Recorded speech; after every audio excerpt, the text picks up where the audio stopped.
What I want to talk about with you today is diversity to inclusion really requires inclusiveness. This is really going to require a personal challenge if we're going to get to inclusiveness.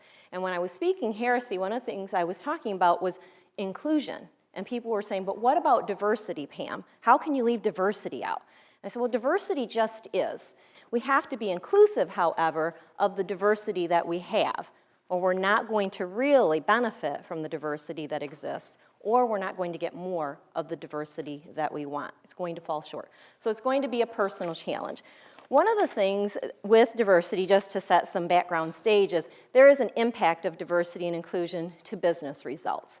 And organizations know this. Some reap it more than others, but you can see the information here about some different US-based companies and when they have racial diversity in particular, how much more they have in sales, or if they have women in their C-suite, how they generate more money. From our organization, we measure our employees' level of engagement every year.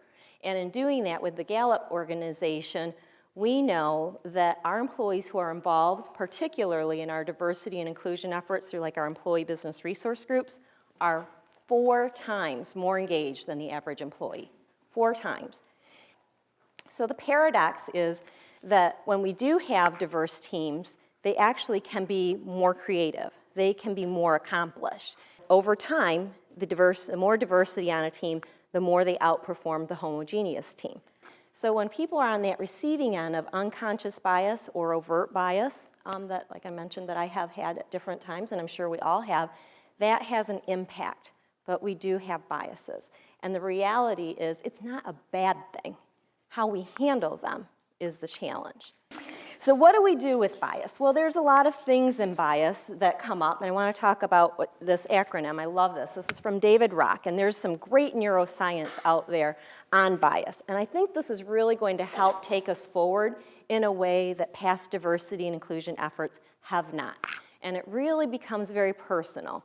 When we think about these seeds, these are things that are happening that we have to manage ourselves. The first one, the similarity. I talked about that. Birds of a feather flock together. We've got these things happening in addition to our personal bias. So we have to manage these. And how do we do that? Well, here's the challenge for you. First, it takes a focus on yourself. And many of you are going to be starting your careers early on in your career. Some of you are further along in your careers.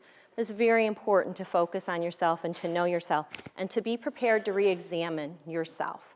What types of mindsets, what types of actions might I take?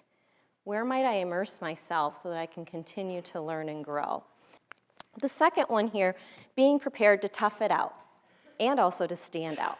This is not easy stuff, and it would be much easier to just kind of go my own way and just do things my own way and live my own little life. But that's not society, and that's not a reality because we don't live in a bubble. So are we being inclusive people? Are we willing to step out if something needs to be spoken about? The other one is working on building your inclusiveness muscle. So this is addressing the seeds of bias. Are you going into this mode of similarity? Are you in this mode of expedience? Are you in this mode of just like-mindedness? Are you in this mode of thinking I'm in danger and therefore I have to, have some flight here?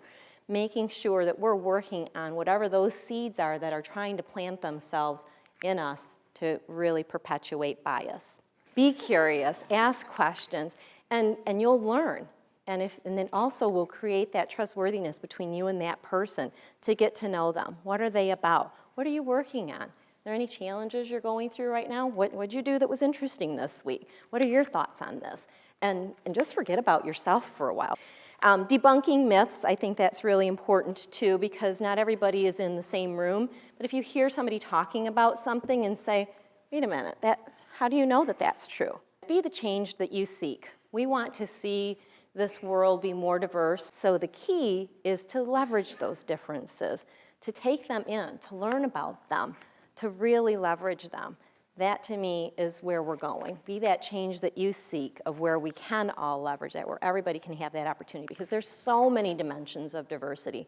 So that is my challenge for you. Focus on yourself so that you can then extend yourself to others. And I really think that will help you not only be a great inclusive leader yourself, but help leaders that you are working with to be more inclusive.